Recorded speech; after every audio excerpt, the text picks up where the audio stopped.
Hey, I'm Jason Levi with the Levi Group with Real Broker in Fort Collins, Colorado. I got two giants here with me. I got Trey Serrano with Real Broker in San Antonio, and I got Billy Bruce, who is a broker owner out of Missouri. We are at Tom Ferry's Elite Retreat in San Diego. And Billy, you're doing a breakout session tomorrow. Tell us about it and let's have a chat about the whole topic. Yeah. All right. So the breakout session is titled The Branding Pipeline. And basically where it kind of stems from is traditionally I'll carry a heavy load of listings. So conversation with the coach is, what's the main factor of why I carry so many listings? And I think it's the consistency of the brand. So it's kind of a 101 level of a kind of an audit to your current brand yourself. And then looking at the brand itself from a different perspective. When I think of a brand or my brand especially is my daily action, how I function, how I work, how I serve the client. Scott, the YouTube breakout, he talked a lot about serving the client. That's the same mindset I have. So I think that's the foundation of the brand. And then after that is the touch, feel, see aspect of it. So give me more on the touch, feel, see. Elaborate on that. So I actually took the first step before I decided or committed to being a broker owner, leaving my current brokerage and establishing what I have today. And the step was I want to individualize myself and my brand. I hired a branding firm basically out of Kansas at the time, and that was the goal I took to them. So we filled out like a questionnaire and kind of identified, whether it be a disc profile or who I am and who that client is I want to attract. And then also property type, the same thing. It's kind of an ag enriched brand, and I like that. That's my jam. That's me and that's my market. So remind me of the damn question. You have to edit that part out. No, you don't have to edit it. It's live. I like it. So the Ash Show Tell, that's whatever you said. See, touch, feel. See, touch, feel. Yeah. So elaborate on that. So one of the things that I'm talking about, unless I forget, kind of like I did there in the breakout, is aligning your brand everywhere it's seen. Whether it be on a sponsorship, a yard sign, online presence. Put all three next to each other. Can I just stop you right there? Yeah. Aligning your brand wherever it's seen. Dude, that is gold right there. That is wild. So that was incredible. I'm a very simple-minded person in general, and a lot of my business practices are just that. They're simple. I established a brand like guideline or a brand package. It's the logo, it's the mark, it's the color, it's the mood, and everything stems from there. In this marketing position that I have within the brokerage, hell, it's changed more times than years I've been in business, as far as who's in charge, who's doing it, what that job looks like. And I take that branding guideline to every one of them and I say, this is me and this is us as everyone who works here. Everything stems from this branding guideline. Has it tweaked? Has it modified? Has it grown? As the brokerage grows? Definitely, but it's stayed true to its roots. So follow-up question, how big is your market and how much market share do you have of your market? The reason I'm asking that question is because I would say 80% of the realtors that are in the industry in the United States are those small town, famous, just go-to relational type agents. So I think your message is powerful because it resonates 80% the real estate industry. Everybody wants that local celebrity. Everybody wants to be the go-to top of mind agent. And even in this conference, they're saying, this is how to dominate your market. This is how to dominate your market. And it's not really talking to the big teams that are doing 1,000, 2,000 transactions. It's really talking to the local celebrities. So first part of the question is, what does your market look like? And then what is your team doing in that market? And then the second question is, if somebody's watching this in a smaller market and says, hey, I have a population of less than 100,000, how do I start to become that noticeable digital mayor? I like that. So lay of the land, where I wake up, where I call home, 1,800 people. Farm just outside of town. I commute 30 minutes to work to a town of about 10,000. I'll touch on rural and regional market, with my client served or my area served, but primarily rural is where I'm at. So that's kind of the lay of the land. We'll cover about 100-mile radius total within our office, and then I'll touch all corners of that as well. I honestly would have to look to tell you exactly. 30%. 30%. I don't know. I clean up on the listing side. My goal is to have every listing, and if my personality doesn't fit that client, I have someone in my office that it will. Not every client is a perfect client, but again, small-minded, narrow-minded, however you want to look at it, I want every fucking listing that's out there. I want to serve every client that wants to market their property. And for context, I live in San Antonio with 2 million people. I have like 0.01% of the market share, but you have 30, which is massive. Just for future business, for agents coming into your office that want to be there, it's like, if you want to sell real estate, I own 30% of this, which is incredible. Like, that is so underutilized with agents that are in smaller markets because they feel like, oh, they won't know who I am. My town is too small. And that shit, it's alcohol talking. So we're talking pretty high level here, your guys' level. I've been an agent for 5 years working on my brand for those years, and it's getting there. But let's break it down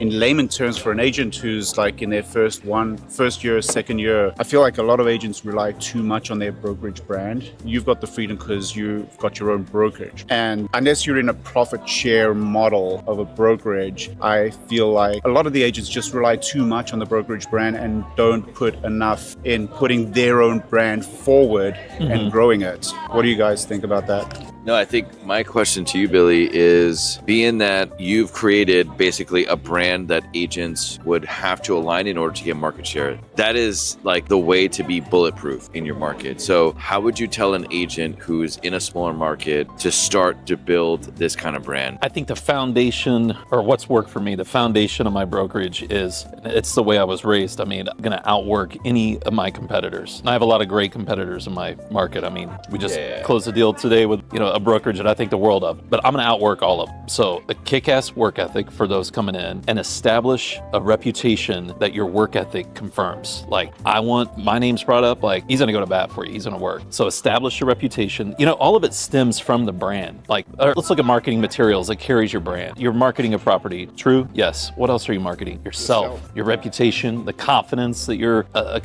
just attaching to yourself, and then kind of to echo off of that on the marketing side, whether you're real, Coldwell, I don't care, who your broker is. I like the face recognition with as much of my marketing that I can get. Early on, I didn't like that. I'm thinking they're hiring me to sell the property, not myself. You're selling your ability to sell the property. You're attaching a human aspect of it, of your face on your marketing materials. And that was a huge advance when I finally made the leap that I was forced into doing by my marketing director. So establish a reputation and a work ethic that can't be beat, and put your face on it. Attach the human aspect. So how do you build that reputation? Yeah. Give me the 3 actionable steps to build your reputation. Okay, so the thing I'm going to finish up on in my breakout is my favorite part, and it's what I believe in. It's Tom talked about it, Jenny talked about it. They've already hit on it, but Tom stole all these lines today. He did. It's bullshit. Tom Ferry, come on, you thief. It's who do I need to put myself in front of to do more business in 26, to have a better year in 26? Who do I need to put myself in front of? And then ask for it. But don't ask in a begging or like, hey man, I'm slow, you got anything going? Asking, do you have a client that I could serve? I have this property, if you have a listing that I think you would be a perfect fit for. I'm going to use a lender as an example. I want to bring a buyer to you. Tell them how you're going to help them. I have this property, Matt, I think you'd be a perfect fit on the finance side. Make it through that process, and then just ask, hey, we had a successful transaction here. Do you have another client I could serve? I'm good at what I do. Like, word it that way. Like, I want to work for you, not I want a client. I need a client. I want to work for you. I want to work for your client. So I would say one is get a smaller inner circle and ask for specific people to work with. What is 2? I learn by doing. And I know that's not necessarily the answer, but I learn from working. I mean, my average sales price is $270,000. I'll sell a lot of $30,000, $40,000, $50,000 lots, and I go into that with the same work ethic as I do if it was $500,000, $5 million. I mean, whatever that is, it's not really an answer to the question. But when you get the opportunity for a new agent, when you get the opportunity, just bust your ass and go all in.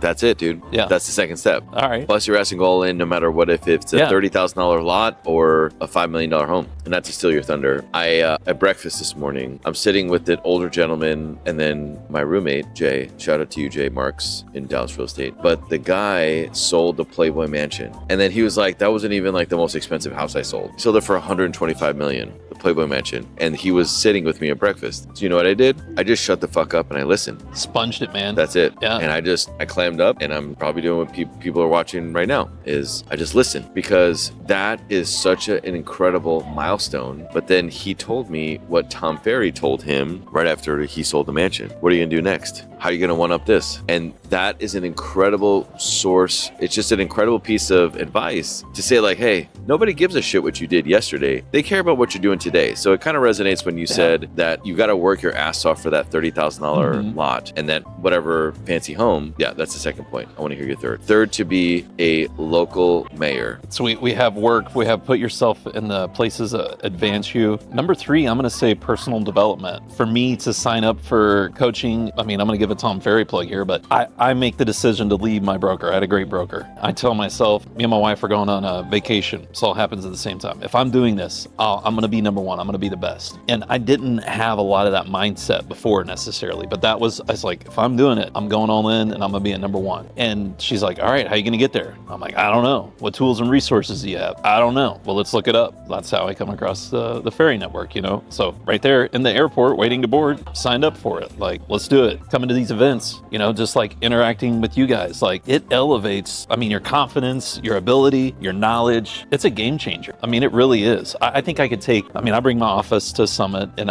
we engage in edge events and they benefit from it. But I think I could take any realtor in my market that I could see potential in and bring them, and I think it would elevate them overnight. Just the experience itself. I mean, if you take one idea from here and implement it in your business, it's worth the expense. It's worth the risk of not being at home. It's not the risk of not being there to take that phone call to miss up that client, you know? It's just a game changer for the business itself. Get out of the comfort zone. Last thing. So basically, one is close your inner circle and really work for it. Two is work your ass off for everybody, because you have to treat that client no matter what. Yeah. Whatever price points. And three, get accountability, whether it's paid, where it's not paid. I would say that's my takeaway from what you just said. I resonate with you because I have two coaches. Nice. And I'll say this vulnerably, I'm over $1 million a year in GCI, and it's because I have these two coaches in my circle and like in my network with agents and relationships I have. And there's no way I could have got there by myself. So those agents that are out there who are trying to like earn their keep and like, I will figure this out myself. Yeah. You're a fucking idiot, because you should do that, because you'll get there further and faster if you surround yourself with people that are doing things at a much higher level. And it's funny because, and then I'll just add to what you said, and then Jason will go to you, is I text my buddy Levi Rogers, not Jason Levi Rogers, and I told him that, hey, Tom Ferry was mentioning you on stage, saying that you close over 1,000 transactions a year and that you missed five. You remember that? Yes. On stage. Yeah. And you missed 500 buyers that you started showing, and they closed with other agents. One of them was me. We're in the same market, but I love that guy to death. I do nowhere near that volume. But it's funny, you know what he texted me back? He goes, I did 2,400 transactions last year. 2,400 transactions.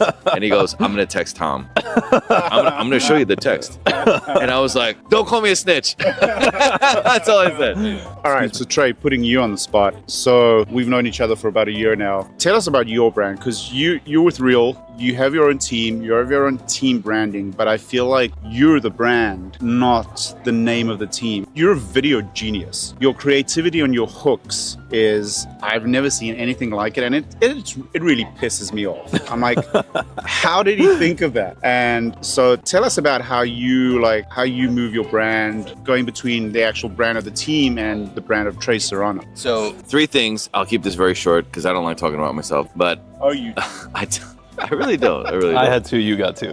Yeah. So one thing is, I come from a place where I'm a concerned citizen. Whenever I think about content to post or to show my audience on social or email or whatever, I think, what would a concerned citizen say? Most people talk about the digital mayor, which is okay, but to me, my audience is much more of a concerned citizen. Like, the Karens who chime up in the Facebook groups that are like, did you see this thing that happened in town? And it'll have like 300 comments. And I'm like, what the hell? And it's like, those kind of perspectives will always get you more clicks, more attention, and more trust than anything else. Second is, unpolished to me is always best. So the more raunchy or the more like unedited the video is, kind of like this, right? You just have a camera right there and one or 2 mics, is so much better because it's authentic. We live now, and I think Facebook put out a post that's like 70% of the posts on social media that are going semi-viral viral are all AI. So now authenticity and just being janky with your information comes across so much more genuine that you need to double down on that. You know, like your listing video or your tours, or like what you think is going to be good in your community, like that's what you have to be very vocal about. And the third is just like, I take what I find outside of real estate. Like if realtors are watching this, stop fucking watching realtors. Well, and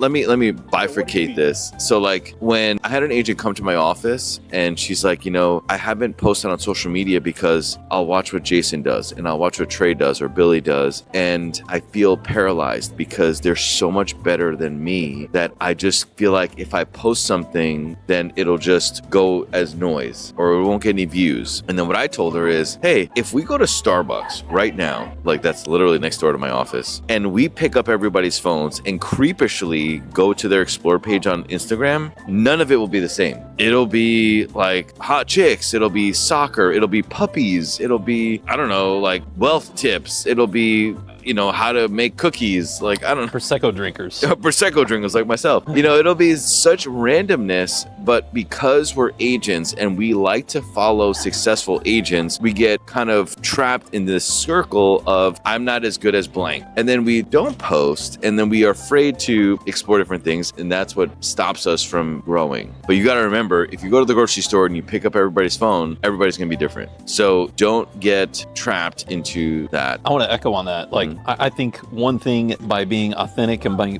being yourself, being real, is the quickest way to advance in establishing trust. Whether it's trust in the community, trust with the potential client. Me being me, I'm going to drop a couple F-bombs tomorrow. It's not in the script. You know, that's who I am. But like you being authentic in your delivery there, you being concerned about your community, you know, that's you. That establishes a trust. Jason, you being passionate about what you're passionate about, that's you. That tells me that you're a real person. Like, that's who I want to work with. It doesn't, I don't care what profession you're in. I mean, that kind of, to me, that applies everywhere. Be yourself. And going back to agents that get paralyzed because essentially like they have to be vulnerable to get the ball rolling because they know it's not going to be good in the beginning. I did a buyer consult while camping on Starlink last year with my wife Carrie, and talking to this couple who want to move to the Fort Collins area. They were talking about a town called Windsor, and there's an extra tax called the metro tax there. It's for infrastructure and stuff like that that wasn't developed in time. And I said, just so you know, guys, there's this extra tax. And he's like, actually, yeah, before we were referred to you, we saw one of your YouTube videos about Windsor and you talked about the metro tax. So we already know about it. And I cringed and was glowing with happiness at the same time because that was the second YouTube video I ever did. And I used one of those teleprompter apps and I'm just reading like a robot. And I cringed at the thought that they watched that, but I was like, holy shit, I fucking started doing it. And one of my first and worst videos is something that brought value to a client walking into the consult. And it advanced you in the interview. It established a portion of the trust, all the trust, and right now, there before they ever interacted with you. I have cliff notes of what my video is, and I do everything naturally. I'll never read a script again.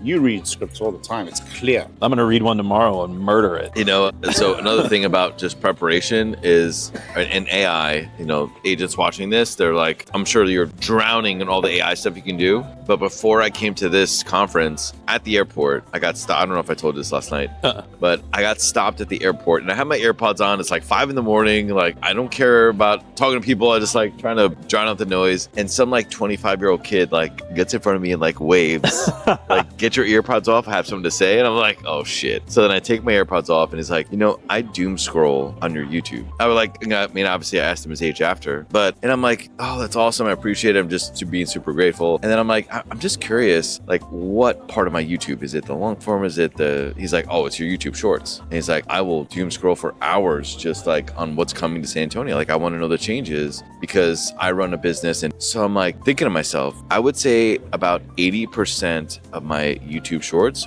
are all AI. Like I do none of it. Not the posts, not the video, not me. And it's so wild how now I'm becoming this like more of a local celebrity because of AI. And it's just my brand, which is leaning on what you're doing and what you're talking about tomorrow as a speaker, just about how the local celebrity is just getting more attention, and having a brand locally is bringing you more business without you ever having to do anything. And the word brand gets thrown around like so much, but what it really means is you're leveraging who you are and your message to get more business. Period. I mean, we decided to do this like 30 minutes before we actually did it. We're like, hey, should we do an interview? Like, no plan, nothing. This is awesome. That's my favorite interaction, whether it be at an event like this with a client, like the raw, the natural, like I'm here for it. Yeah, this will be completely unedited, just add captions and you can hear his F-bombs. All right, so I'm Jason Levi, this is Trey Serrano, Billy Bruce, and we hope you enjoyed the video. And if you have any questions about branding, just pop a comment there. Don't forget to like the video and subscribe to the channel, and search for these guys' channels as well in the description and subscribe to them as well. Thank you. See you guys.